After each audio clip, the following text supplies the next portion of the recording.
नमस्कार मंडळी, झी मराठीवरील प्रेक्षकांसाठी एक मोठी बातमी समोर आली आहे.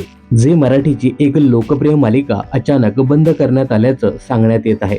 तर झी मराठीवरील पारू ही मालिका बंद झाल्याचं सांगण्यात येते. पारू मालिकेचा शेवटचा भाग हा 10 फेब्रुवारीला प्रसारित करण्यात आल्याचं सांगण्यात येत आहे. तर या मालिकेत अभिनेता प्रसाद जवादे आणि अभिनेत्री शरयू सोनावणे यांनी प्रमुख भूमिका साकारल्या होत्या. जेव्हा ही मालिका सुरू झाली तेव्हा ही मालिका संध्याकाळी 7:30 वाजता प्रसारित होत होती. त्यानंतर या मालिकेच्या वेळेत बदल झाला. ही मालिका 7 वाजता प्रसारित करण्यात आली. त्यानंतर या मालिकेच्या वेळेत आणखी एकदा बदल झाला. सध्या ही मालिका रात्री 11 वाजता प्रसारित केली जाते. या मालिकेच्या वेळेत सतत बदल केल्यामुळे या मालिकेच्या TRPत घट होत गेली. अखेर ही मालिका बंद झाली असं सांगण्यात येत आहे. तर पारू मालिकेबद्दल तुमचं काय मत आहे कमेंट्स करून नक्की सांगा.